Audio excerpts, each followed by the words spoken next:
Hello everyone, welcome back to logical civilian. આપણે અત્યારે GWSSBના પૂછાયેલા પ્રશ્નો અથવા તો GWSSBના આવનારા ઇન્ટરવ્યૂ રિલેટેડ આપણે ડિસ્કશન જે છે એ કરીએ છીએ.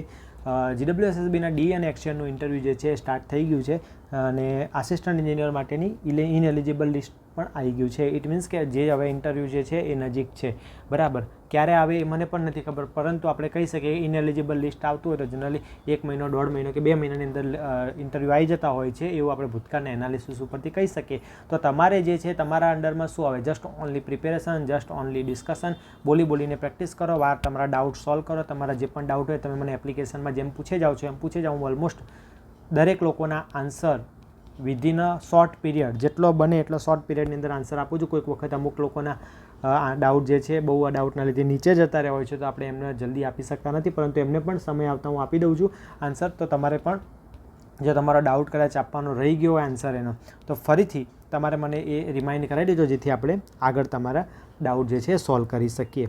ઓકે, તો આજે આપણે જોઈએ આજના ક્વેશ્ચન.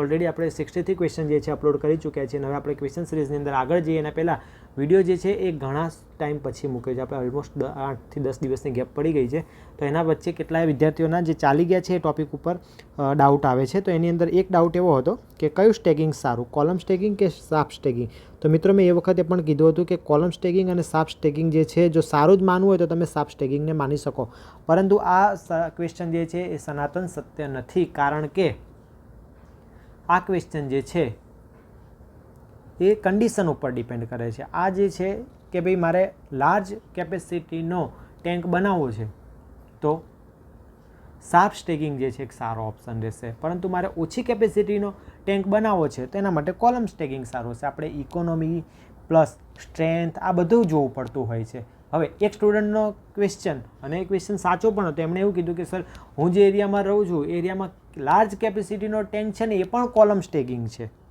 તો હોઈ શકે, પરંતુ એ કેસની અંદર નંબર ઓફ કોલમ જે છે એ ખૂબ જ વધી જશે. કોલમની અરેન્જમેન્ટ જે છે એ પણ બદલાઈ જશે, સ્ટેગિંગની અરેન્જમેન્ટ જે છે એ બદલાઈ જશે. પરંતુ જે જનરલાઇઝ આન્સર છે એ મેં તમને કહી દીધો હતો કે સારું કયું. તો મેં કીધું હતું કે જો અપ ટુ 12 મીટર અને ઓછી કેપેસિટી, એટલે 50,000 કે લાખ લીટર સુધીની કેપેસિટી હશે, તો એ વખતે તમારે કોલમ સ્ટેગિંગ જે છે સારું. અને જનરલી રેક્ટેન્ગ્યુલર ટેન્ક હોય છે ત્યાં કોલમ સ્ટેગિંગ જે છે એ પ્રિફર કરવામાં આવતું હોય છે. પરંતુ હાઇટ વધી જાય જ્યારે 12 મીટર કરતાં, અને કેપેસિટી પણ વધી જાય 70,000 કે લાખ લીટર કરતાં, તો એ વખતે જે છે એ શાર્પ સ્ટેગિંગ જે છે એ સારું રહે છે. અને બીજું કે એવો એરિયા કે જે સોલ્ટને એ બધું વધારે છે, કેમિકલી પ્રોન એરિયા છે, તો કેમિકલી પ્રોન એરિયાની અંદર પણ શાર્પ સ્ટેગિંગ જે છે એ વધારે પ્રિફરેબલ હોય છે. તો આઈ હોપ કે આ જે છે ડાઉટ એ તમારો ક્લિયર થઈ ગયો હશે. ઓકે, હા, બીજું એક વસ્તુ કે આપણે જે ક્વેશ્ચન મૂકીએ છીએ એ ક્વેશ્ચન જે છે પ્રીવિયસ યર ક્વેશ્ચનના એનાલિસિસ પરથી પ્લસ મારો જે 7-1 વર્ષનો ટીચિંગ એક્સપિરિયન્સ છે એના બેઝિસ ઉપર હું ક્વેશ્ચન મૂકું છું. ઇટ મીન્સ કે જો તમે તમારી રીતે વિચારી લેશો કે આ મારો કામનો નથી, એ ખોટું પડશે. એનું એક બેસ્ટ એક્ઝામ્પલ આપું કે હું યુટ્યુબ, આપણી ટેલિગ્રામ ચેનલની અંદર રેગ્યુલર ક્વેશ્ચન અપલોડ કરું છું, પરંતુ અમુક વિદ્યાર્થીઓનું કહેવું એવું પણ હોય છે કે સર અમારા ક્વેશ્ચન જે છે એ તમે શેર ના કરો. તો હું પૂછી લઉં છું કે શેર કરવા કે ના કરવા. તો એવામાં એક વિદ્યાર્થીની જે ક્વેશ્ચન હતો એને મચ્છુ ડેમ ફેલિયર ઉપર ડિટેલ ડિસ્કશન થયું, પણ ત્યારે પ્રોપર આન્સર આપી શક્યા નહોતા. અને એમનું કહેવું એવું હતું કે સર મારા વિડીયોમાં યુટ્યુબની નોટિફિકેશન આવી હતી મચ્છુ ડેમ ફેલિયરની, તેમ છતાંય મેં એ વિડીયો નહોતો જોયો, કે મને એમ હતું કે આ મને નહીં પૂછે. ઇટ મીન્સ કે દરેકે જે ટૉપિક છે એ ઇમ્પોર્ટન્ટ ટૉપિક છે એમ માનીને જ પ્રિપેરેશન કરી. ઇવન હાલના શોર્ટ ટાઈમના પીરિયડમાં હું જે મૂકું છું એ કામનું જ મૂકીશ. હું તમારો ટાઈમ વેસ્ટ કરવા માટે કે મારા ફાયદા માટે કે એવી રીતે કંઈ આમાં કરતો નથી. જે તમારા માટે ફાયદારૂપ છે એ જ વસ્તુ કરીશ. બીજી વસ્તુ કે એક વિડીયો મેં મૂક્યો છે ડી અને એક્સએનનો રોલ, તો એને પણ બધાએ એવોઇડ કર્યો છે. SBR ટેકનોલોજીનો જે પાર્ટ 2 મૂક્યો એ પણ એવોઇડ કર્યો છે. ઓકે, એવોઇડ કર્યો ઇટ મીન્સ કે ઓછા લોકોએ જોયો. તો બીજા લોકો એવું વિચારી લીધું કે ના, આમને નહીં પૂછે. બીજા લોકો સ્ટુડન્ટ છે તેમ છતાંય પોતાના એક્સપર્ટ માને છે. તો એ વસ્તુ ક્યાંક ખોટી ના પડે. એક ટોપિક કે એક ક્વેશ્ચનના લીધે તમારું ભવિષ્ય ના બગડે, એ ધ્યાન રાખજો. જે પણ વિડીયો બનાવું છું એનાલિસિસ બેઝ ઉપર બનાવું છું. ઓકે, નેક્સ્ટ જે છે એ આજના ક્વેશ્ચન ડિસ્કસ કરવા તરફ જઈએ આપણે. આઈ હોપ કે આ જે પણ મેં ડિટેલ ડિસ્કશન કર્યું હતું એ તમારા માટે બહુ ફાયદારૂપ રહ્યું હશે. ઓકે, અહીંયાથી પણ એક ક્વેશ્ચન આવે છે, K7 અને K9 શું છે? K7 અને K9 શું છે? તો અમુક જે પાઇપ છે એનું ક્લાસિફિકેશન પ્રેશર બેઝ ઉપર થાય, જેમ કે PVC pipe class 1, class 2, class 3. Okay, તો આ જે DI K9, K7, K8 એ DI પાઇપના ટાઈપ છે જે બેઝડ છે થિકનેસ ઉપર. અને આ જ પ્રશ્ન ઇમ્પોર્ટન્ટ છે, DI, CI, GI આ બધાના ક્લાસિફિકેશનમાં કઈ રીતે ચેન્જ આવે છે. ઓકે, તો DI જે છે એ થિકનેસ બેઝ ઉપર ક્લાસિફાઈ થાય છે. આપણે જ્યારે પાઇપના ક્વેશ્ચન અપલોડ કરશું ત્યારે આપણે DI K9ની જે એક્ઝેક્ટ આપણે કઈ રીતે આની થિકનેસ ગણવી અને એનું પ્રેશર કઈ રીતે કેલ્ક્યુલેટ કરવું એ આપણે ડિટેલમાં જોઈશું. બટ આ જે છે ને થિકનેસના બેઝિસ ઉપર શું છે ક્લાસિફિકેશન છે. ઓકે, પછી બીજો ક્વેશ્ચન, કઈ પાઇપ ક્યાં યુઝ થાય, એ વારંવાર ક્વેશ્ચન આ મૂક્યા છતાં વારંવાર વિદ્યાર્થીઓ પ્રશ્ન પૂછે છે, મને નથી ખબર પડતી કે એમાં શું ડાઉટ છે. અહીંયા ક્લીન લખ્યું છે કે રાઇઝિંગ મેન છે, તો એની અંદર જુઓ, હવે તમને આન્સર લખીને બી આપી દઉં. ચલો, રાઇઝિંગ મેનમાં કઈ કઈ પાઇપ યુઝ થશે? MS, DI, બરાબર, આ મેઇનલી યુઝ થાય. એના સિવાય HDPE પણ તમારે યુઝ કરવી હોય તો કરી શકો. ઓકે, ગ્રેવિટી મેન, એવું નથી કે UPVC ના યુઝ થાય, બટ થાય, પણ તમે જોઈ શકો કે એ ઓછી યુઝ કરવાની છે, કારણ કે રાઇઝિંગ મેન છે જનરલી લાર્જ ડાયામીટરની પાઇપોમાં જ હોય છે. ગ્રેવિટી મેન છે તો એની અંદર પણ તમને ડાયા વાઇઝ મેં તમને કહી દીધું છે, તેની અંદર કઈ કઈ પાઇપ આવે છે? તો MS, DI, MS, DI, HDPE અને UPVC. જો તમારે આવી રીતે જનરલ આન્સર જોઈતો હોય તો એ પણ આપી દઉં. મેં તમને ડિટેલ જે ડિપાર્ટમેન્ટ છે કઈ રીતે ફોલો કરે છે એ તમને આન્સર આપે છે. ડિસ્ટ્રીબ્યુશનની અંદર GI અથવા UPVC પાઇપ હોય છે અને સીવર પાઇપ જે છે જનરલી મોસ્ટલી કોન્ક્રીટ પાઇપ હોય છે. ઓકે, ગુજરાતમાં પાણીના સોર્સ પણ આપણે જોઈ લીધા હતા. બહુ સારા એવા ક્વેશ્ચન આપણે ડિસ્કસ કર્યા હતા. ગરુડેશ્વર વિયર જે છે આપણે ડિસ્કસ કરી દીધું. આ ઉપરાંત બાળભૂત બેરેજનો ક્વેશ્ચન જે છે એ આપણે કવર કરી ચૂક્યા હતા. એટલે ઓલરેડી આપણે 60થી ક્વેશ્ચન તો આપણે આપણી રીતે જે બનાવ્યા છે અને આપણી રીતે જે પૂછાયેલા છે એ ડિસ્કસ કર્યા છે. એની સિવાય આપણે ટ્રાન્સક્રિપ્ટ જે ગઈ વખતની ફરતી થઈ છે એના ઓલમોસ્ટ 111 ક્વેશ્ચન જે છે આપણે ડિસ્કસ કરી ચૂક્યા છીએ. હવે next question, water treatment plant જ્યાં લોકેટ હોય છે એ જગ્યાએ કઈ કઈ મશીનરીનો સમાવેશ થાય છે? પૂછાયેલો પ્રશ્ન છે અને આ વખતે પણ પૂછશે. ઓકે, તો એવો પ્રશ્ન, તો સૌથી પહેલાં જોજો, સમજજો. તો એક જે સ્ટુડન્ટે મને પ્રશ્ન પૂછ્યો તો તમે જ એનો આન્સર આપો. તો એમનો આન્સર જે હતો એ કેવો હતો?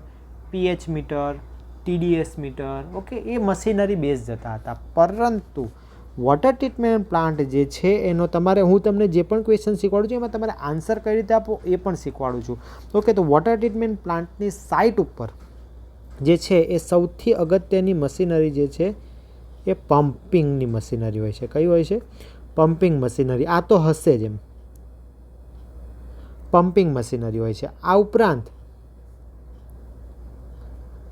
ક્લેરીફ્લોક્યુલેટરની અંદર બ્રિજની મશીનરી આવે છે, જેની અંદર મોટરનો અને પ્લેટ્સનો સમાવેશ થાય છે. આ ઉપરાંત ફિલ્ટર બેડની અંદર એર બ્લોવર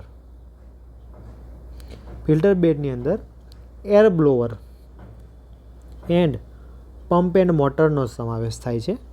આ ઉપરાંત ક્લોરિનેશન પ્લાન્ટ ઉપર ક્લોરિનેટર મશીનનો યુઝ થાય છે. ઓકે, સોરી, બટ આજે મેં આનો ફોટો લીધો હતો, બટ એ ફોટો આમાં અટેચ કરવાનો આઈ થિંક રહી ગયો છે. ચલો, કોઈ વાંધો નહીં, હું તમને ટેલિગ્રામ ચેનલ ઉપર એનો શેર કરી દઈશ. ઓકે, આટલી જે છે એ તમારે પમ્પિંગ મશીનરી હોય, મોટર હોય, ક્લેરીફ્લોક્યુલેટરની અંદર બ્રિજ હશે, ફિલ્ટર બેડની અંદર એર બ્લોવર અને પમ્પિંગ હશે અને ક્લોરિનેટર પણ હોય છે. આ ઉપરાંત જે બી ફિલ્ટર પ્લાન્ટ હશે એ ફિલ્ટર પ્લાન્ટ ઉપર લેબોરેટરી હોય છે. આવી રીતે જ આન્સર આપવાનો. ફિલ્ટર બેડ પર નહીં, પણ ફિલ્ટર પ્લાન્ટ પર આવેલ લેબોરેટરીમાં મશીનરી હોય છે. એમાં જેટલા યાદ આવે એટલા: 1 TDS મીટર, PH મીટર,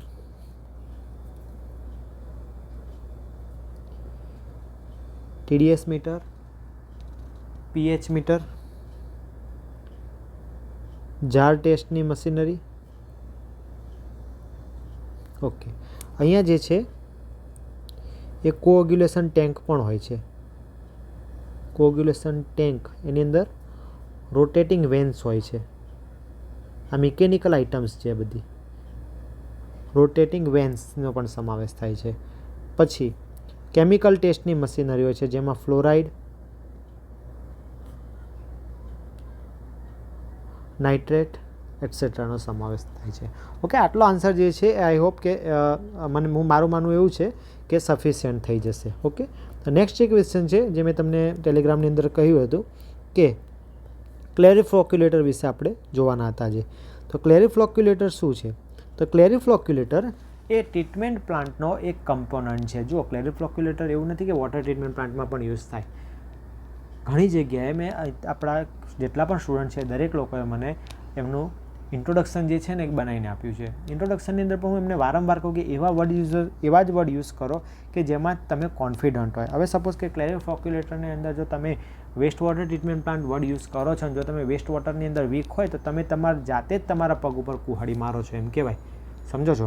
એટલે કે જ્યાં તમે વર્ડ યુઝ કરો એ બહુ ઇફેક્ટિવલી વર્ડ યુઝ કરવાના કે તમારા જે ક્વેશ્ચન જે છે એની બહાર ના જાય. ઓકે, સમજો છો હું શું કહેવા માગું છું? હવે સપોઝ કે તમને કોઈ એમ પૂછે કે તમે શું વાંચીને આવ્યા. હવે કોઈ જો એમ કહેશે કે એન્વાયરમેન્ટલ એન્જિનિયરિંગ, તો એ એન્વાયરમેન્ટલ એન્જિનિયરિંગની અંદર બહુ બધું આવી જાય. એન્વાયરમેન્ટલ સાયન્સ પણ આવે, ઇકોલોજી પણ આવે. ઓકે, જે તમે એક્સપેક્ટ નહીં કરો એવો ક્વેશ્ચન બની જશે. તો તમારે સીધી રીતે sir water and waste water engineering હું વાંચીને આવ્યો છું. જસ્ટ આ મારો રિવ્યૂ છે. ફાઇનલ ડિસિઝન જે છે તમારું હોય છે આમાં. તો જે શબ્દો યુઝ કરો છો એ બહુ સાચવીને યુઝ કરો. તો ક્લેરિફ્લોક્યુલેટર વોટર ટ્રીટમેન્ટ પ્લાન્ટનો એક કમ્પોનન્ટ છે જેની અંદર ફ્લોક્યુલેશન ચેમ્બર એન્ડ ક્લેરિફાયર અથવા તો સેડિમેન્ટેશન ચેમ્બરનો સમાવેશ થાય છે. ઓકે, હવે આ જે છે કમ્બાઈન કરી દેવામાં આવ્યું. પહેલાં શું થતું કે કોગ્યુલેશન ચેમ્બર, ફ્લોક્યુલેશન ચેમ્બર અને સેડિમેન્ટેશન ચેમ્બર એમ અલગ અલગ આવતા. પરંતુ હવે તમે ગ્રોથ વિચારો કે આજુબાજુ કેટલું ડેવલપમેન્ટ થતું હોય એટલે આપણી પાસે સ્પેસ જે છે એ બહુ મોટો એક વિષય રહે છે.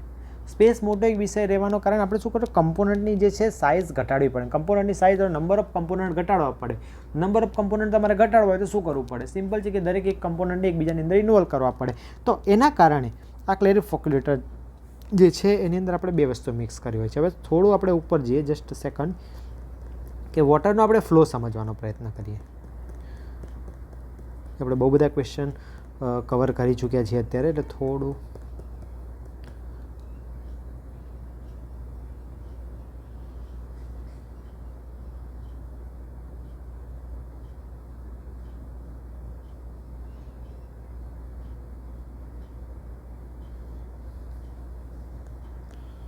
Okay, this is ક્લેરિફ્લોક્યુલેટર.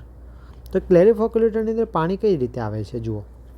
તો ક્લેરિફ્લોક્યુલેટરની અંદર આ ઇનલેટ ચેમ્બરમાં પહેલાં પાણી આવે. ઇનલેટ ચેમ્બર થ્રુ આ ફ્લેશ મિક્સરમાં, અને ફ્લેશ મિક્સરમાંથી વોટર જે છે એ નીચે થઈને ક્લેરિફ્લોક્યુલેટરના સેન્ટરમાં જાય છે.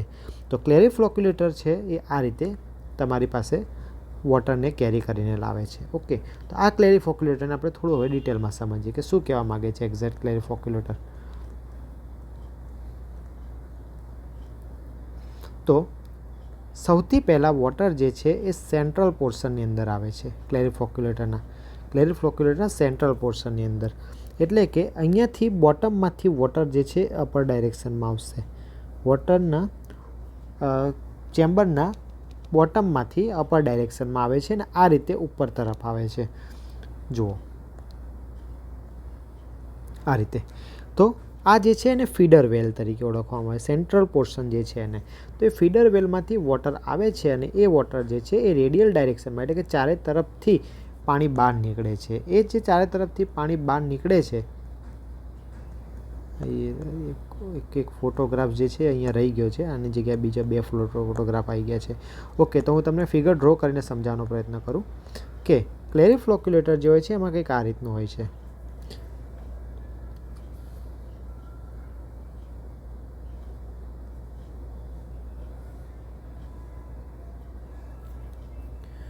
ઓકે,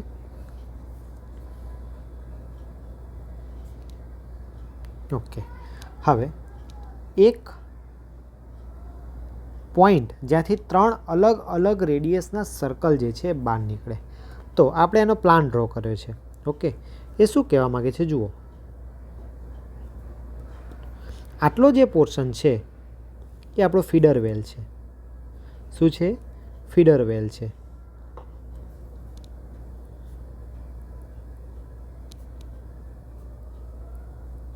એમાંથી વોટર આવશે, એ વોટર રેડિયલ ડાયરેક્શનમાં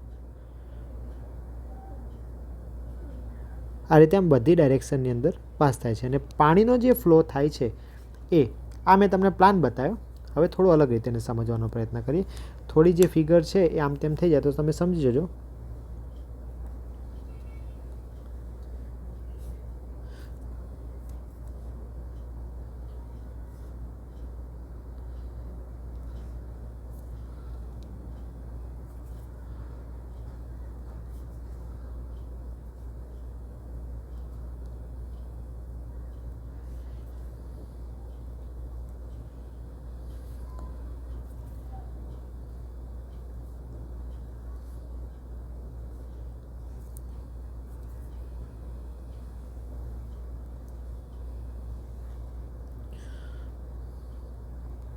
આ રીતે એક ક્લેરિક ફ્લોક્યુલેટરની રચના હોય છે.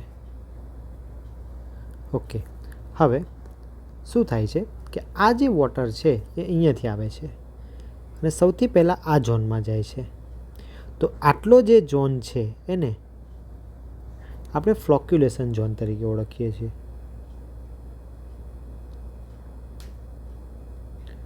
એને આપણે ફ્લોક્યુલેશન ઝોન તરીકે ઓળખીએ છીએ. ઇટ મીન્સ કે આ ફિગરની અંદર આ જે નાનું રેડ છે ત્યાંથી લઈને આટલો જે પોર્શન છે એને આપણે ફ્લોક્યુલેશન ઝોન તરીકે ઓળખીએ છીએ. આ જે તમારી પાસે રેડ કલરની ઉપર જેવું બ્લેક કલરનું સર્ક્યુલર જે ડ્રો કરું છું એ તમારા માટે બેફલ વોલ તરીકે વર્ક કરે છે. બેફલ વોલ તરીકે શું કરે છે? વર્ક કરે છે. અને આ જે છે એ તમારી આઉટર ચેનલ છે. અને આઉટર ચેનલ પણ કઈ રીતે હોય છે એ થોડું આપણે એને સમજવાનો પ્રયત્ન કરીએ કે આઉટર ચેનલ પણ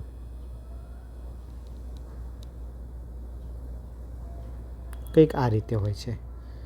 ઓકે, હવે આટલી જે પોર્શન જે બને છે એને મેં તમને કીધું તેને ટેકનિકલી શું કહેવામાં આવે. આ જે પોર્શન છે તમારી પાસે એ વોટરને કલેક્ટ કરે છે. વોટરને શું કરે છે? કલેક્ટ કરે છે. અને અહીંયા જે છે હોલ હોય છે, આ હોલમાંથી વોટર અહીંયા જાય છે અને આ આગળ જે છે આ લાઈન એ ફિલ્ટર બેડની અંદર જાય છે. ક્યાં જાય છે? ફિલ્ટર બેડની અંદર. તો આ જે લાઈન છે ને મેં તમને કીધું હતું આને ટ્રફ ચેનલ તરીકે ઓળખવામાં આવે છે. અને આ જે પોર્શન છે એને આપણે શું કહેવામાં આવે છે? લોન્ડર ચેનલ તરીકે ઓળખવામાં આવે છે. તો આ જે છે તેના કમ્પોનન્ટ થઈ જાય. કોના કમ્પોનન્ટ? એના એટલે ક્લેરિક ફ્લોક્યુલેટરની અંદર. તો ક્લેરિક ફ્લોક્યુલેટરની અંદર એક ફીડર વેલ આવે, એક બેફલ વોલ આવે, એક લોન્ડર ચેનલ આવે, એક ટ્રફ ચેનલ આવે, બીજું એક બેફલ વોલ આવે. ઓકે, હવે આ ક્લેરિક ફ્લોક્યુલેટરનો જે બોટમ પોર્શન છે અહીંયા શું થશે? એક બ્રિજ જોઈન્ટ કરવામાં આવે છે. બ્રિજને હું બ્લુ કલરથી બતાવું. જનરલી દરેક જગ્યાએ પાછો જે ડિપાર્ટમેન્ટમાં અત્યાર સુધી જોયા છે મોસ્ટલી બ્લુ કલરના જ બ્રિજ હોય છે.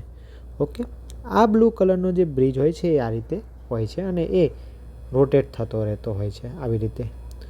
ઓકે, એ આખો જે છે એક સર્કલ મારશે અને એને 1 કલાકમાં એક વખતે ફરે એ રીતે એની અરેન્જમેન્ટ રાખવામાં આવે છે. ઓકે, તો આ રીતે શું થશે? એ ફરતો રહેશે. હવે આ જે રોટેટિંગ વેન્સ, આ રોટેટિંગ બ્રિજ છે એને હું તમને બતાવવાનો પ્રયત્ન કરું. એ જનરલી સેન્ટરથી હશે અને સેન્ટરથી જે બ્રિજ હોય છે એ કંઈક આ રીતનો હોય છે. અને એ બ્રિજની નીચે શું લાગેલું હોય છે? પ્લેટ્સ લાગેલી હોય છે. તો એ પ્લેટ્સ જે છે એ આઉટર સાઈડ જસ્ટ ખાલી બોટમ આઉટર સાઈડની અંદર ખાલી બોટમની અંદર જ પ્લેટ્સ હશે. આ જે ખાલી સપોર્ટિંગ છે ને આવી રીતે એક પ્લેટ લાગેલી હશે. ઓકે, જ્યારે અંદર શું હોય છે? એ રોટેટિંગ વેન્સ હોય છે. શું હોય છે? રોટેટિંગ વેન્સ હોય છે આ રીતે. એટલે હવે તમે આખી પ્રોસેસને સમજશો કે શું થાય છે. તો આ જે બ્રિજ હોય છે એની અંદર વોટર ક્યાંથી આવે છે? ફ્લેશ મિક્સરમાંથી આવે છે. અને એ ફ્લેશ મિક્સરની અંદર આપણે શું રાખીએ છીએ? એલમ ડોઝિંગ આપી દઈએ છીએ. અને એલમ ડોઝિંગ રાખવાથી ત્યાં ફાસ્ટ મિક્સિંગ થશે, જેને આપણે પ્રોસેસને નામ શું આપી દઈએ? ટેકનિકલી એને શું કહેવામાં આવે? કોગ્યુલેશન કહેવામાં આવે છે. ઓકે, તો ત્યાં જે છે કોગ્યુલેશન થાય છે. અને અહીંયા આ બ્રિજનું મેં તમને કીધું કે 1 કલાકમાં એક વખતે ફરે છે, એટલી જ ધીમી સ્પીડ હોય છે એની. એટલા માટે એ રીતે હોય છે કે અહીંયા જે છે એ સેન્ટ્રલ પોર્શનમાં, જોજો કેટલો પોર્શન કહું છું, આટલો પોર્શન કહું છું, સેન્ટ્રલ પોર્શનની અંદર શું થાય છે? સ્લો મિક્સિંગ થાય છે. સેન્ટ્રલ પોર્શનની અંદર શું થાય છે? સ્લો મિક્સિંગ થાય છે. અને એ સ્લો મિક્સિંગને આપણે શું કહીએ છીએ? અને ટેકનિકલી આપણે એને કહીએ છીએ ફ્લોક્યુલેશન. હવે આ ક્લેરી ફ્લોક્યુલેટરનો મેઇન એમ શું હોય છે? તો ક્લેરી ફ્લોક્યુલેટરની અંદર જે પણ સસ્પેન્ડેડ પાર્ટિકલ્સ હોય છે એ સસ્પેન્ડેડ પાર્ટિકલનો ગ્રોથ કરાવડાવવાનો અને ફ્લોગમાં જનરેટ કરીને આટલા પોર્શન સુધીની અંદર, આટલા પોર્શનને હું હાઇલાઇટ કરીને બતાવું છું. આ સાઈડ આટલો, આ સાઈડ આટલો, એટલે એવું નથી કે આ પટ્ટી જેટલો, એટલો ખાલી એમ બતાવવા માગું છું કે એટલો પોર્શન જે છે એટલા પોર્શનની બહાર પાણી નીકળે એના પહેલાં એને શું કરાવડાવવાનું હોય છે? સેટલ કરાવડાવવાનું હોય છે. એ સેટલ કરાવડાવવાની જે પ્રોસેસ હોય છે એને આપણે ટેકનિકલી શું કહીએ છીએ? સેડિમેન્ટેશન તરીકે ઓળખીએ છીએ. તો આ જે પોર્શન છે એની અંદર અલ્ટિમેટલી ઘણી બુકમાં એવું લખ્યું હોય છે કે કોગ્યુલેશન, ફ્લોક્યુલેશન અને સેડિમેન્ટેશન જે એક જ કોમન ટેન્કમાં થાય છે એને શું કહેવામાં આવે? ક્લેરી ફ્લોક્યુલેટર તરીકે ઓળખવામાં આવે છે. ઓકે, જે એક એસેન્ટ્રિક સર્કલ હોય છે કે જેની અંદર એક કોમન સેન્ટર અને કોમન સેન્ટરમાંથી 3 અલગ અલગ ડાયામીટરના સર્કલ હોય છે. ઓકે, આઈ હોપ કે તમે આખી પ્રોસેસ જે છે એ સમજી ગયા હશો. ઓકે, કઈ રીતે આવે છે. હવે તમે સહેજ આપણે એને પ્રેક્ટિકલી સમજવાનો પ્રયત્ન કરીએ કે શું થશે કે જે પણ ફ્લોક બનશે, જુઓ સૌથી પહેલાં વોટર જે છે એ અહીંયાથી આવે છે, અહીંયા ધીમું આટલે સુધી ધીમું ફ્લોક્યુલેશન થશે. એ ફ્લોક જે છે એ વોટર ક્યાંથી આવશે? એ પણ નીચેથી આવશે. જુઓ અહીંયા પાણી જે હશે એ પાણી નીચેથી આમ બહાર નીકળશે અને અહીંયાથી આ જે નાના નાના હોલ્સ છે એમાંથી જવાનો પ્રયત્ન કરે છે. ઇટ મીન્સ જે પણ ફ્લોક જનરેટ થશે બધા ક્યાં બેસી જશે? અહીંયા નીચે બેસી જશે. ઓકે, બધા ક્યાં બેસી જશે? નીચે. અને જ્યારે બ્રિજ ફરતો ફરતો ફરતો ફરતો આવશે એટલે એને એક જગ્યાએ સ્ક્રેપ કરી નાખશે અને સ્ક્રેપ થઈને બધા આમાં જતા રહેશે. અને અહીંયા પણ જુઓ, આ પણ એક સ્લોપવાળી જગ્યા હોય છે. અને અહીંયાથી એક આગળ જો દેખાતી હોય તો હું તમને બતાવી દઉં. ઓકે, જો આની અંદર બેફલ વોલ નથી, ઓકે છે. તો આટલો પોર્શન જે છે એ તમારો સેડિમેન્ટેશન ઝોન, આટલો પોર્શન જે છે એ તમારો ક્લેરિફાયર ઝોન, ફ્લોક્યુલેશન ઝોન, અને આટલો જે પોર્શન જે છે એ તમારો સ્લજ ટેન્ક છે. તો આ બધો સ્લજ જે છે એ આની અંદર જમા થઈ જાય છે અને છેલ્લે સ્લજ ચેનલમાંથી જે છે એ રિમૂવ થઈ જાય છે. ઓકે, હવે આ જે બ્રિજ છે એ બ્રિજને તમે જોવાનો પ્રયત્ન કરો તો અહીંયા તમે ક્લિયરલી જોઈ શકો છો. હું રેડ કલરની પેન લઉં છું. ક્લિયરલી જુઓ કે મેં તમને કીધું એ પ્રમાણે કે આ જે છે એ નીચે જસ્ટ ખાલી સપોર્ટ માટે, આ જે છે ખાલી સપોર્ટ માટે પ્લેટ લગાડેલી હોય છે. અધરવાઇઝ નીચે હોરિઝોન્ટલ ડાયરેક્શનની અંદર શું હોય છે? પ્લેટ. જે પ્લેટ ફરશે અને જે પણ જમા થયેલો સ્લજ હશે એ શું કરવામાં આવે છે? એને રિમૂવ કરશે. અને રિમૂવ કરેલો સ્લજ ક્યાં જશે? અહીંયા. તો અહીંયા જે છે જસ્ટ ખાલી આ રીતે આની અરેન્જમેન્ટ હોય છે. ઓકે, હવે જુઓ અહીંયા તમે જુઓ તો આ રોટેટિંગ વેન્સ છે. આવી રીતે આ જે છે એ રોટેટિંગ વેન્સ છે. ઓકે, જે ફરતી રહે છે અને તમારી ફ્લોક્યુલેશનની જે પ્રોસેસ જે છે એ ચાલતી રહે છે. આ MS બ્રિજ જે છે એ જનરલી અહીંયા જુઓ એક મોટર જે છે એના દ્વારા શું થાય છે? ઓપરેટ થાય છે. અને અહીંયા જે ક્લિયર વોટર જે છે એ પછી આ લોન્ડર ચેનલમાંથી આવશે અને જે કનેક્ટિંગ ટ્રફ ચેનલ હશે એમાંથી પાસ થશે. ઓકે, આઈ હોપ કે તમે આટલે સુધી સમજી શકો છો. આ જે પોર્શન છે ઝૂમ આઉટ કરેલો પોર્શન છે, જે કયો પોર્શન બતાવે છે?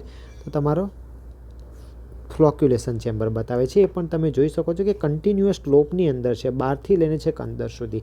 અને આ જે ઉપરનો જે પોર્શન છે, આ જે વોલ જે છે એ વોલને તમને અહીંયા પણ બતાવી દો. આ જે વોલ છે એને આપણે શું કહીએ છીએ? બેફલ વોલ. હવે આ બેફલ વોલ કેમ પ્રોવાઈડ કરવામાં આવે? એક બહુ મસ્ત અગત્યનો કોન્સેપ્ટ છે ને. ગયા વખતે ઇન્ટરવ્યૂની અંદર એક બહુ કોન્સેપ્ચ્યુઅલ પૂછતા હોય એવા એક સાહેબ બેઠા હતા. એમને આ પ્રશ્ન જે છે એ પૂછી કાઢ્યો હતો. તો એ સમજીએ કે સપોઝ કે હું તમને એક્સપ્લેન કરવા માટે રેક્ટેન્ગ્યુલર ટેન્કની હેલ્પ લઉં છું. કે સપોઝ કે મારો ટેન્ક રેક્ટેન્ગ્યુલર છે.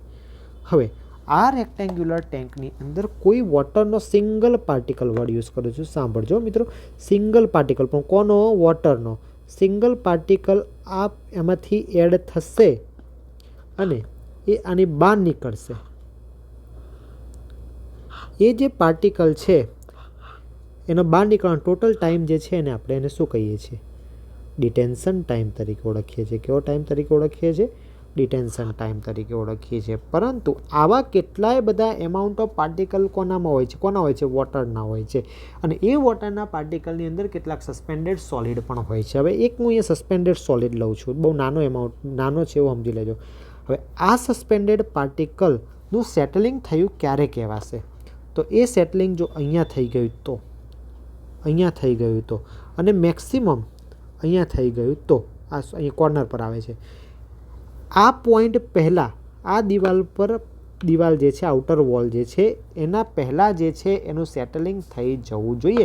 અધરવાઇઝ એ અથડાઈને સેટલિંગ થશે, એ આપણે એની એફિશિયન્સીની અંદર કાઉન્ટ કરતા નથી. આ જે પાર્ટિકલ છે એનું સેટલિંગ જે છે એ અહીંયા સુધી આવતા પહેલાં થઈ જવું જોઈએ. એને પ્રોપર આપણે સેટલિંગ તરીકે ઓળખીએ છીએ. અને એના બેઝ ઉપર જે આપણે ડિઝાઇન તરીકે ઓળખીએ છીએ ત્યારે આપણે એવું એક એઝમ્પશન લઈએ છીએ કે જે પણ વોટરના પાર્ટિકલ અથવા જે પણ વોટર પાસ થાય છે એ વોટરની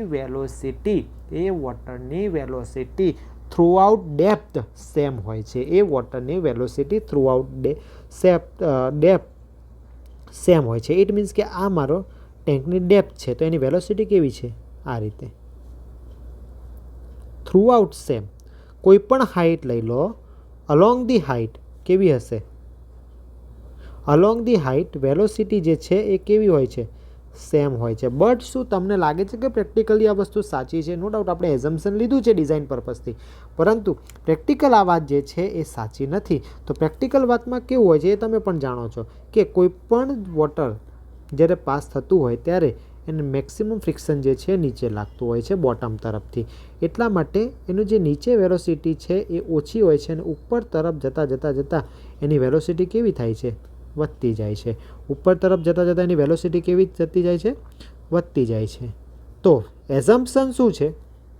થ્રુઆઉટ સેમ. ચલો આપણે બંનેને કમ્બાઈન કરીને જોઈ લઈએ.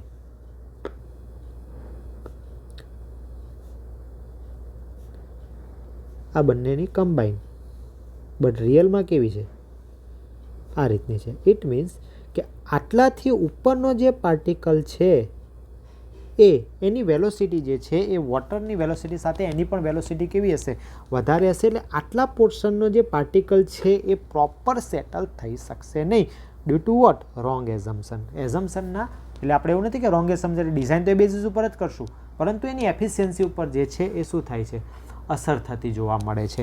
ઓકે, તો આના કારણે શું થાય છે કે વોટરના જે અપર સરફેસના જે પાર્ટિકલ હોય છે એ પ્રોપર સેટિંગ થઈ શકતું નથી, એનું પ્રોપર સેટલિંગ થઈ શકતું નથી. એ સેટલિંગ ના થઈ શકે એ ફિનોમિનનને સેડિમેન્ટ શોર્ટ સર્કિટિંગ તરીકે ઓળખવામાં આવે છે. શેના તરીકે ઓળખવામાં આવે છે? સેડિમેન્ટ શોર્ટ સર્કિટિંગ તરીકે ઓળખવામાં આવે છે. કે જે આપણે એઝમ્પશન લીધું હતું એના કરતાં કંઈક ઊંધું થાય છે સેટલિંગ પ્રોસેસ દરમિયાન. એ સેટલિંગ પ્રોસેસ અથવા સેડિમેન્ટેશન પ્રોસેસ દરમિયાન જેને આપણે શું કહીએ છીએ? સેડિમેન્ટ શોર્ટ સર્કિટિંગ તરીકે ઓળખવામાં આવે છે. અને આ સેડિમેન્ટ શોર્ટ સર્કિટિંગને રોકવા માટે આપણે શું કરીએ છીએ? અપર ડાયરેક્શનની અંદર જ્યારે કયા ટેન્ક હતા? રેક્ટેન્ગ્યુલર ટેન્ક ચાલતા હતા એની વાત કરું છું. અપર ડાયરેક્શનથી આપણે અહીંયા શું કરીએ છીએ? એને બેફલ વોલ પ્રોવાઈડ કરી દઈએ છીએ. શું કરીએ છીએ? બેફલ વોલ પ્રોવાઈડ કરી દઈએ છીએ. અને એ જ કોન્સેપ્ટનો ઉપયોગ આપણે સર્ક્યુલર ટેન્કની અંદર કર્યો, પણ થોડો એને મોડિફાઈડ કર્યો. તો આના કારણે શું થશે કે જે પાર્ટિકલ આવશે એની વેલોસિટી શું થશે? ઘટશે અને એ અહીંયા આવતા સેટલ થશે. અહીંયા કોઈ ના થયો તો અહીંયા અથડાશે, અહીંયા આવતા, અહીંયા ના થાય તો અહીંયા આવતા અથડાશે. તો આ રીતે કમ્પ્લીટ જે છે એ શું કરવામાં આવે છે? એનું સેટલિંગ જે છે એ કરાવી દેવામાં આવે છે. તો આ બેફલ વોલનો જે રોલ છે એ આઈ થિંક તમે સમજી ગયા હશો. એટલા માટે મેં તમને કીધું હતું કે જ્યારે મેં SBR ટેન્ક તમને ડિટેલમાં સમજાયો, એ SBR ટેન્ક સમજાયો ત્યારે પણ મેં તમને કીધું હતું કે હું બેફલ વોલનો કોન્સેપ્ટ બાકી રાખું છું. એ બેફલ વોલનો કોન્સેપ્ટ આઈ હોપ કે તમારો આજે ક્લિયર થઈ ગયો. ઇટ મીન્સ કે અહીંયા જે પાર્ટિકલ આવે, જો આ વોલ ના પ્રોવાઈડ કરી હોત, તો શું થતા? એ સીધા બહાર અહીંયાથી નીકળી જતા. એટલે જે આપણો પર્પઝ હતો કે ભાઈ સસ્પેન્ડેડ સોલિડ છે, સસ્પેન્ડેડ સોલિડને સેટલિંગ કરાવડાવો, તો શું એ પ્રેક્ટિકલ પોસિબલ બનતું? ના બનતું. ઓકે, હા. હવે કોઈક એમ કહેશે કે મેં એવો પણ ટ્રીટમેન્ટ પ્લાન્ટ જોયો છે કે આ સેન્ટ્રલ પોર્શન નથી, તો એની કેપેસિટી જે છે એ ખૂબ જ ઓછી હશે. અને ખૂબ જ ઓછી પછી પાછળ સ્લો સેન્ડ ગ્રેવિટી ફિલ્ટર હશે. તો તો એ વસ્તુ પોસિબલ છે. અધરવાઇઝ અત્યારે તો આપણે ખબર છે મ્યુનિસિપાલિટીની અંદર કયું પ્રોવાઈડ કરે છે, રેપિડ સેન્ટ ગ્રેવિટી ફિલ્ટર જ પ્રોવાઈડ કરે છે. તો એ કેસની અંદર કમ્પલસરી તમે આ બેફલ વોલ જે છે જોશો ને, બેફલ વોલની અંદર અહીંયાથી પાણી જે આપણે બ્લુ કલર બતાવી દઈએ, ચલો અહીંયાથી પાણી ફીડર વેલમાંથી આવશે, અહીંયા અથડાશે એટલે અહીંયાથી જ પાર્ટિકલ જે છે ઘણા બધા તો અહીંયા જ સેટલ થઈ જશે, જે બાકી છે એ અહીંયા સેડિમેન્ટેશન ઝોનની અંદર સેટલ થઈ જશે. ઓકે, તો આ રીતે જે છે એ ક્લેરીફ્લોક્યુલેટર છે જનરલી વર્ક કરતું હોય છે. ઓકે, હવે જુઓ આ જે મેં તમને પોર્શન કીધો હતો આને રેકર્સ તરીકે ઓળખવામાં આવે છે. ઓકે, તો મેં તમને કીધું હતું કે રેકર્સ, જો અહીંયા મેં કીધું કે આની જે બોટમની અંદર જે પોર્શન હશે એને રેકર્સ તરીકે ઓળખવામાં આવે છે. ઓકે, આ તમારો MS જનરલી માઇલ્ડ સ્ટીલનો બ્રિજ હોય છે. ઓકે, પછી આની અંદર વી નોચ અને બેફલ જે છે સેન્ટ્રલના પોર્શનની અંદર હોય છે. જનરલી વી નોચ દરેક જગ્યાએ હોય કે ના પણ આખા ટ્રીટમેન્ટ પ્લાન્ટ પર એક જગ્યાએ ગમે ત્યાં પ્રોવાઈડ કરેલી હોય છે ફ્લો મેઝર કરવા માટે. And skimmer arm. ઓકે, તો આ જે છે વેસ્ટ વોટરનો પોર્શન છે, બટ આ જે ફોટો છે વેસ્ટ વોટરનો છે, જ્યાં ટ્યુબ સેટલર ને બધા પણ મિક્સ કરવામાં આવે છે. અને વેસ્ટ વોટરની અંદર નોર્મલ ક્લેરીફ્લોક્યુલેટરની જગ્યાએ લામેલા ક્લેરીફ્લોક્યુલેટર જે છે વધારે ફેમસ છે, પરંતુ વોટર ટ્રીટમેન્ટ પ્લાન્ટની અંદર નોર્મલ ક્લેરીફ્લોક્યુલેટર ચાલે છે, જે તમે અત્યારે મેં તમને એક્સપ્લેન કર્યું. તો ફરીથી એક વખત જો કંઈ કહેવાનું રહી જતું હોય તો એક વખત હું ખાલી ફોટોગ્રાફ્સને બધું ચેક કરી લઉં. ઓકે, હા, પછી આ જે હોય છે એ અમુક વખતે કેવું થાય કે લોંગ સમય પરથી તમારે આને મેન્યુઅલી પણ તમારે સાફ કરવો પડે છે. ઓકે, જો આવી રીતે બધા ઘાસ ને બધું જમા થઈ જતું હોય, કારણ કે અહીંયા જો તમે જોઈ શકો છો કે આ વ્હીલ જે છે એ અહીંયા આપેલા હોય છે અને આ વ્હીલ ફરતા રહે છે. ઓકે, તો ક્લેરીફ્લોક્યુલેટર અને ક્લેરીફ્લોક્યુલેટરના રિલેટેડ હવે થોડા તમને તમારી પાસે સેડિમેન્ટેશન, કોગ્યુલેશન આ બધાના ડિઝાઇન ક્રાઇટેરિયા હશે, કારણ કે એ બધું બુકમાં આપેલું હોય છે. ક્લેરીફ્લોક્યુલેટર વિશે જનરલી ઘણી બધી બુકમાં હોતું નથી, તો અથવા તેને ખાલી એક ડેફિનેશન આપી દીધું. તો આપણે જોઈએ ક્લેરીફ્લોક્યુલેટરના ડિઝાઇન ક્રાઇટેરિયા, અથવા તો એ યાદ રાખવા જેવા પોઈન્ટ છે એ જોઈએ. તો સેન્ટ્રલ શાફ્ટની વેલોસિટી, એટલે કે જે સેન્ટરમાંથી પાણી આવતું હતું એની વેલોસિટી કેટલી રાખવામાં આવે, 0.8 મીટર પર સેકન્ડ જેટલી હોય છે. અને ફ્લોક્યુલેશન ઝોન, હવે આઈ થિંક તમને બધું ક્લિયર હશે. એનો ડિટેન્શન ટાઈમ 30 મિનિટ. ફ્લોક્યુલેશનની depth minimum 3 metre, minimum word છે જોજો. Velocity of flow 0.2 to 0.4 metre per second, ખાસ યાદ રાખજો 0.2 to 0.4 metre per second. Velocity gradient 10 to 75 second inverse, 10 to 75 second inverse. અને જીટી, આ જીટીનો મતલબ શું છે એ તમારે મને કોમેન્ટ કરવાના છે. તમે જોઈએ કે કેટલું તમે સારી થિયરી વાંચી છે એ તમારે અહીંયાથી નક્કી થશે કે જીટીનો મતલબ શું છે એ તમારે કોમેન્ટ કરવાનું છે. કોમેન્ટ કરવા કીધી ઇટ મીન્સ કે 400 વ્યૂ તો 400 લોકોએ કોમેન્ટ કરવી જોઈએ. જો હું તમારા પાછળ આટલી મહેનત કરતો હોય તો તમારે એટલું તમારે સપોર્ટ કરવો પડે, જેનાથી અમને પણ મજા આવે ભણવાની. તમારી પાછળ ઘણા વ્યક્તિઓ હેલ્પ કરે છે મને તમારો એક લેક્ચર બનાવવા માટે. આ જે ફોટોગ્રાફ છે એ બધા અલગ અલગ વ્યક્તિઓએ મોકલેલા છે. ઓકે, કે જેથી આપણે લેક્ચરમાં એનો ઉપયોગ કરી શકીએ. અધરવાઇઝ ખાલી તમે ક્લેરીફ્લોક્યુલેટર તમે કોઈ બી જગ્યાએ વિઝિટ કરો, કોઈ જગ્યાએ ખાલી ફ્લોક્યુલેટર જે છે એ તમને જોવા મળશે નહીં. ક્લેરીફ્લોક્યુલેટર ખાલી હોવું એ ઇમ્પોસિબલ છે, કારણ કે આ તો કન્ટિન્યુઅસ સિસ્ટમ છે, વોટર તો સપ્લાય કરવું જ પડે. ઓકે, તો એ વખતે આવા ઘણા લોકો તમને હેલ્પ કરવા માટે મને આવી રીતે ફોટોઝને બધું મોકલે છે.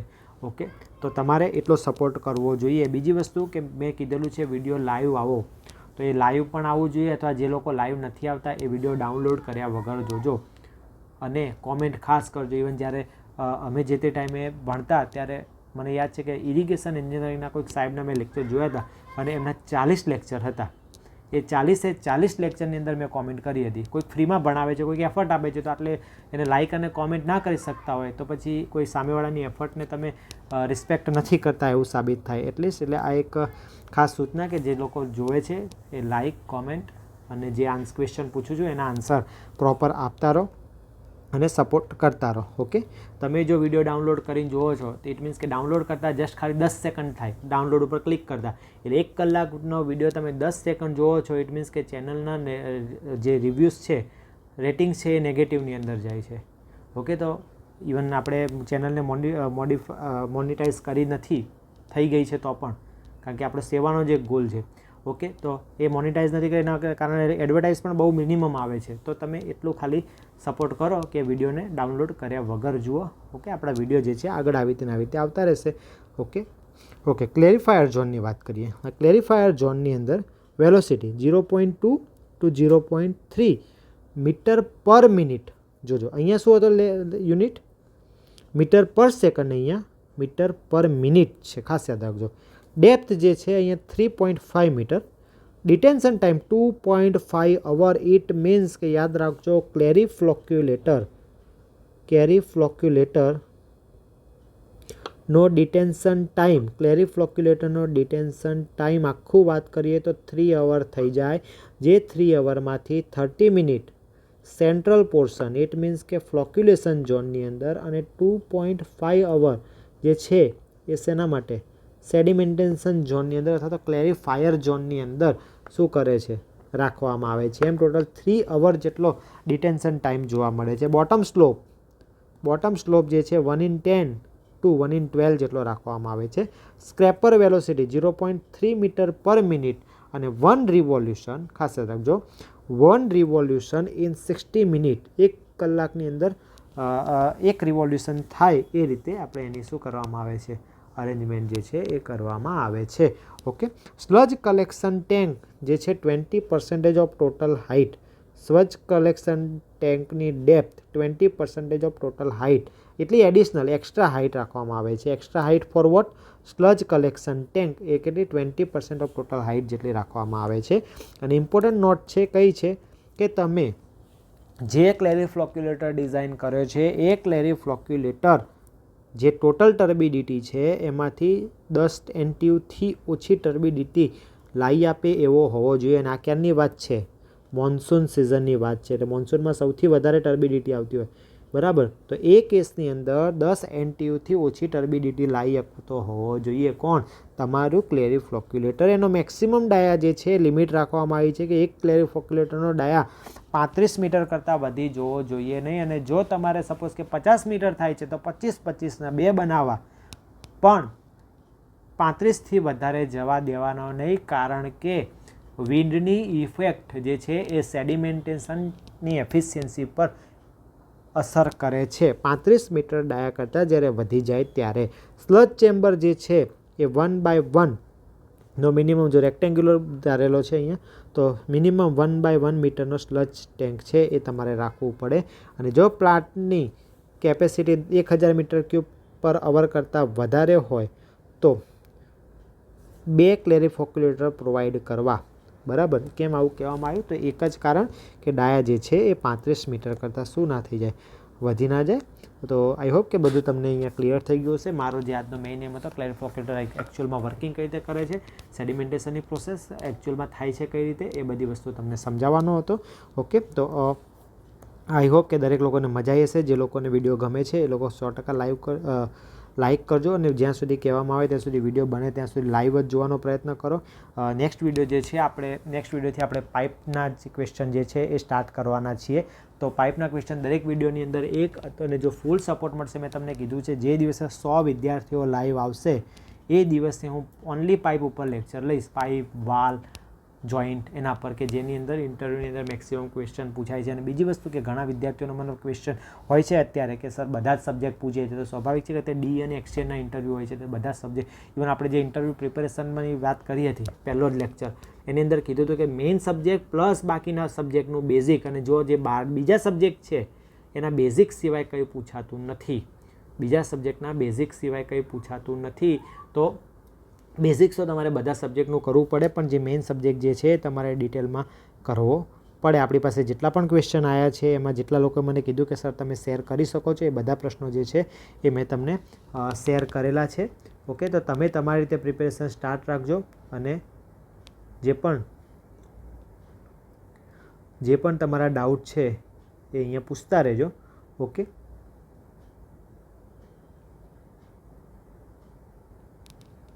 ઓકે. તો જે લોકો આજે ચેનલ પર નવા જોડાયા છે ચેનલને સબસ્ક્રાઈબ કરી દેજો. મેક્સિમમ વિદ્યાર્થીઓને આપણી ચેનલ શેર કરો. યુટ્યુબની, ટેલિગ્રામની ચેનલ ક્યારના 1200 લોકો જોઈન થયા છે, એમાંથી પણ છેલ્લે GEC રાજકોટના આઈ થિંક 100 લોકો એક સેમિનાર લીધો હતો એના થ્રુ જોઈન થયેલા છે. બાકી બીજા કોઈ વિદ્યાર્થીઓ જે છે એ હજુ જોઈન થયા નથી. તો તમારે એટલી એફર્ટ આપો કે તમે મેક્સિમમ લોકોને આપણે સુધી કનેક્ટ કરો. ઓકે. તો આપણે દરેક લોકોને આપણી કન્ટેન્ટનો ફાયદો થાય. ઓકે. તો મળીએ નેક્સ્ટ વિડીયોની અંદર. ત્યાં સુધી વાંચતા રહેજો, તમારા મમ્મી પપ્પાના સપના પૂરા કરતા રહેજો. જય હિન્દ.